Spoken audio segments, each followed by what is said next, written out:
Hello friends, this is Avantika Sharma. You guys are watching Legal Ace. Welcome to our YouTube channel.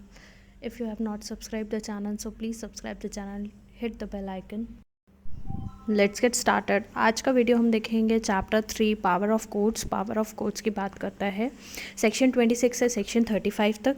Previous chapter हमने देखा constitution of criminal codes and offences और आज हम पढ़ेंगे powers of courts.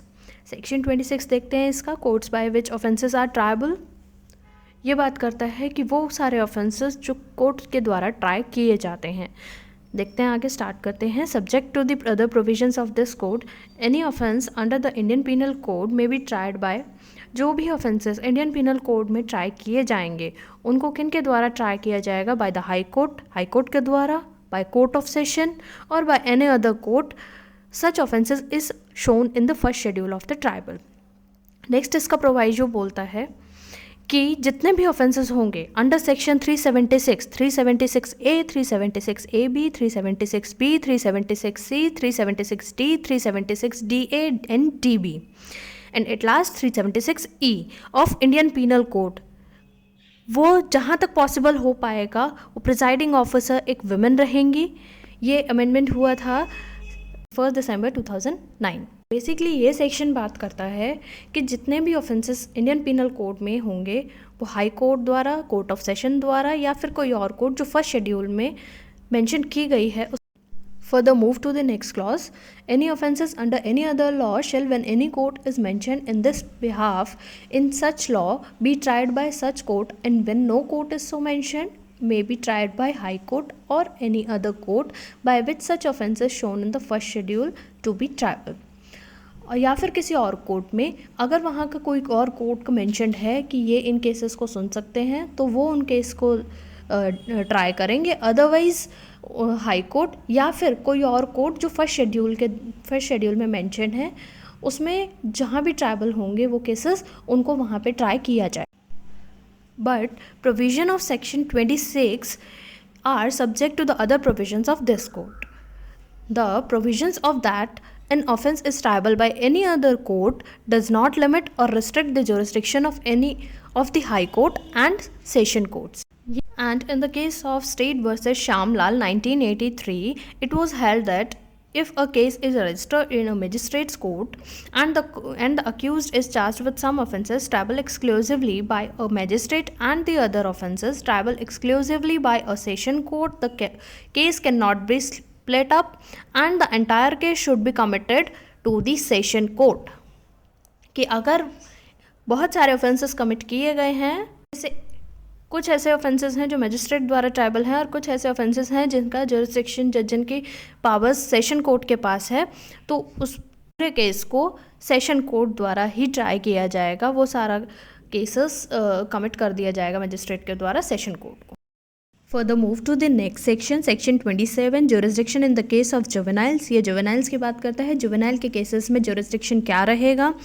Any offence is not punishable with death or imprisonment of life committed by any person who at the date when he appears or is brought before the court is under the age of 16 years may be tried by the court of a CJM, that is Chief Judicial Magistrate, or by any court specially empowered under the Children Act 1960 or any other law for the time being in force providing for the treatment, training and rehabilitation of youthful offenders। ये juvenile के cases की बात कर रहे हैं और juvenile यहाँ पे इन्होंने एज भी बता दी है 16 ईयर्स से कम के जितने बच्चे रहेंगे उनसे अगर कोई ऑफेंस हो जाता है तो वो CJM द्वारा ट्राई किया जाएगा या फिर कोई और अगर स्पेशल कोर्ट है जो एम्पावर्ड है चिल्ड्रन एक्ट 1960 से या फिर कोई और लॉ जिसके अंदर ट्रीटमेंट और ट्रेनिंग और रिहेबिलिटेशन प्रोवाइड किया जाता है यूथफुल ऑफेंडर्स को, उनके द्वारा ट्राइबल होगा। Further the age of 16 years is taken into account on the date an offender either appears or is brought before the court। Next, section 28, sentences which high court and session judges may pass। इसमें ये session जजेस और high courts की power को define करता है कि high courts and session जजेस कौन कौन सी पनिशमेंट दे सकते हैं।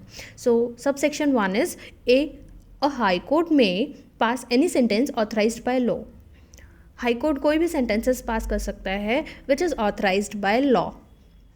Now, Section 2, Subsection 2. A session judge or additional session judge may pass any sentence authorized by law, but any sentence of death passed by any such judge shall be subject to confirmation by High Court.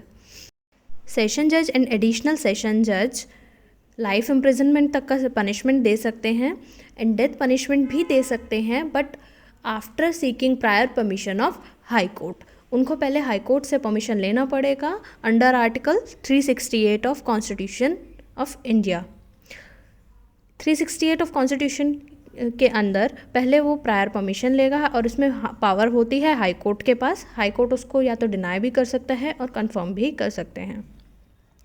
Next subsection 3 बात करता है, an assistant session जज में pass any sentence authorised by law except a sentence of death और imprisonment for life और imprisonment for a term exceeding 10 years.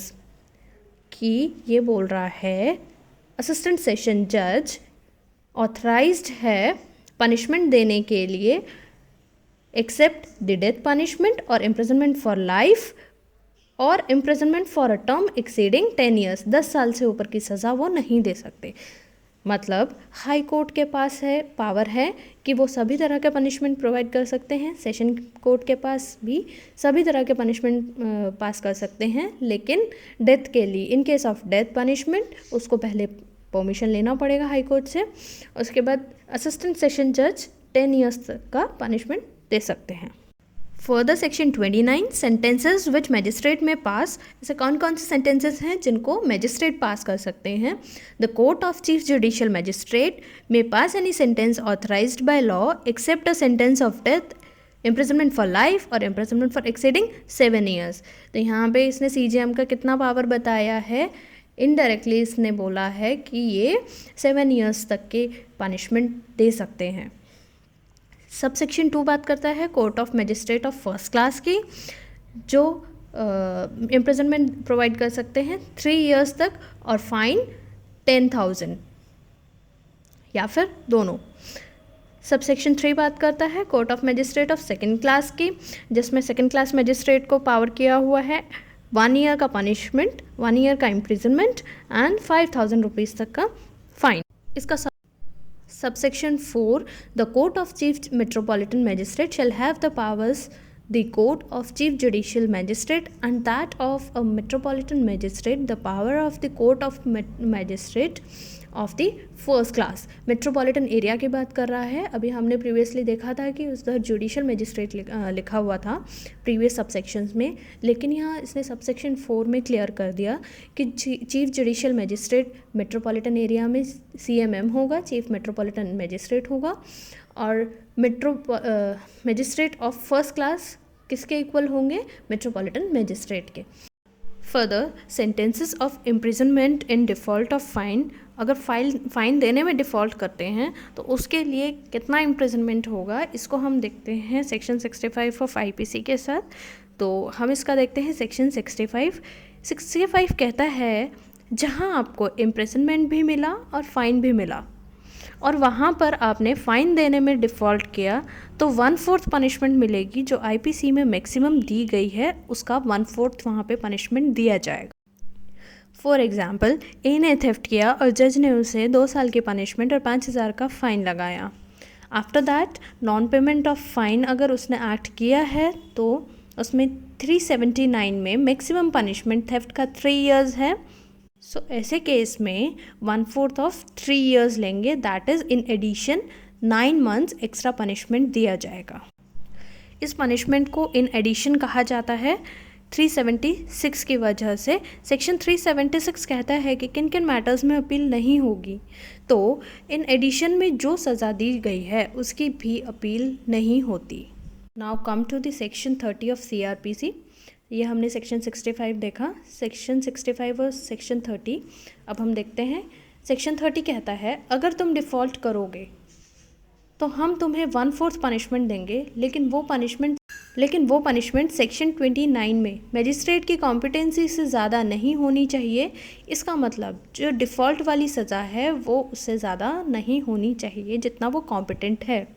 Now the question arises तो क्या ऐसा कभी होता है कि जिसने फर्स्ट क्लास मजिस्ट्रेट 3 साल तक की सज़ा देता है और डिफ़ॉल्ट वाली सज़ा 3 साल से ज़्यादा हो सकती है? आंसर इज़ येस, हो सकता है, जिसमें फर्स्ट क्लास मजिस्ट्रेट 3 साल तक की सज़ा देते हैं और डिफ़ॉल्ट वाली सज़ा 3 साल से ज़्यादा हो सकती है। Under 393 of IPC, punishment of robbery की अगर after sunset and before sunrise highway पर की जाती है उसके लिए 14 साल की सज़ा है और अब 14 साल की पनिशमेंट विद फ़ाइन लगाया गया है और डिफ़ॉल्ट की फ़ाइन की पनिशमेंट 14 साल का 1/4 लगाया गया तो 3.5 साल बन जाता है। इसलिए फ़र्स्ट क्लास मजिस्ट्रेट 3 साल तक की सज़ा दे सकता है। तो यहाँ पर वो कॉम्पिटेंसी ही देखी जाएगी, जिसके लिए मैक्सिमम पनिशमेंट 3 इयर्स कंसिडर होगा, ना कि 3.5 साल। In case of Chhajjulal, it was held that जब CRPC section 30 and IPC section 65 में कॉन्ट्राडिक्शन होता है तो सेक्शन 30 CRPC का प्रिवेल करेगा सेक्शन 65 ऑफ IPC पर। Section 31 sentences in cases of conviction of several offences at one trial। बहुत सारे offences के लिए एक ट्रायल में जो sentences की दिए जाते हैं उसका क्या प्रोसीजर है। ये सेक्शन 2 तरह के sentences की बात करता है, concurrently and consecutively। consecutively का मतलब होता है पहले एक पनिशमेंट, किसी एक ऑफेंस के लिए जो पनिशमेंट दी गई है पहले उसको काटेगा, फिर उसके बाद उसकी दूसरी पनिशमेंट चलेगी, फिर आगे फर्दर। लेकिन अगर कोर्ट ने जजमेंट में ये डायरेक्ट कर दिया कि कॉन्करेंटली चलेगी तो उसे मर्ज करके ही काटनी पड़ेगी, लेकिन कोर्ट अगर साइलेंट है तो कॉन्सिक्यूटिवली चलेगी। इसका सबसेक्शन एक बात और कहता है कि अगर सपोज दैट अगर बहुत सारे केसेस हैं कि 4 या 5 केसेस हैं, उनमें से कुछ केसेस आपकी जुरिस्डिक्शन में हैं और 1 या 2 केसेस आपकी जुरिस्डिक्शन में नहीं हैं, तो भी आप सभी केसेस खुद सुन सकते हैं। नेक्स्ट सबसेक्शन 2 कहता है जब पनिशमेंट 1 by 1 देनी है तो कोई नहीं, लेकिन जब जॉइंट करके देनी है तो 2 बातें ध्यान रखनी होंगी। फर्स्ट, वो किसी भी कंडीशन में 14 साल से ज़्यादा नहीं होनी चाहिए। अगर ज़्यादा हुई तो उसमें से उसको कम करके देनी पड़ेगी अक्यूज़्ड को। तो इसमें किसका बेनिफिट होगा? अक्यूज़्ड का, लेकिन मैक्सिमम 14 ईयर्स तक का ही पनिशमेंट दे सकते हैं। जॉइंट करने के बाद मजिस्ट्रेट की पावर की ट्वाइस से ज़्यादा नहीं होनी चाहिए वो सेंटेंस। सो पहला कहता है कि 14 साल तक के लिए होना चाहिए, दूसरा कहता है कि मजिस्ट्रेट की पावर से दुगनी सेंटेंस नहीं होनी चाहिए। अगर फिर भी मान लो फर्स्ट क्लास मजिस्ट्रेट के पास केस आता है और सज़ा 13 साल की बन रही है, लेकिन वो 6 साल से ज़्यादा तो दे नहीं सकता, तो इस केस में या तो वो 6 साल दे के रुक जाएगा या फिर 325 ऑफ CRPC में CJM को मेक ओवर कर देगा। Section 32 talks about mode of conferring powers. Section 32 lays down that in conferring powers under this code, the High Court or the state government may by order empower persons specially by name or in virtue of their offices or classes of officials, generally by their official titles. For example, where a magistrate of second class on the date of commencement of trial but is later on he invested with the powers of the first class magistrate so that he can pass sentences on the accused under the first class powers. Section 33 powers of officers की बात करता है, powers on officers of appointed, and Section 34 withdrawal of powers. Clause 1 में high court and state government withdraw करेंगे। Clause 2 में CJM and DM may be withdrawn by the respective magistrate by whom such powers were confirmed. DM जो भी powers जिस भी magistrate को confer करेंगे वो उसको विड्रॉ कर सकते हैं। आपको हमारा सेशन पसंद आया तो सेशन को शेयर करें, लाइक करें एंड चैनल को सब्सक्राइब करें and hit the bell icon for more updates. Thank you.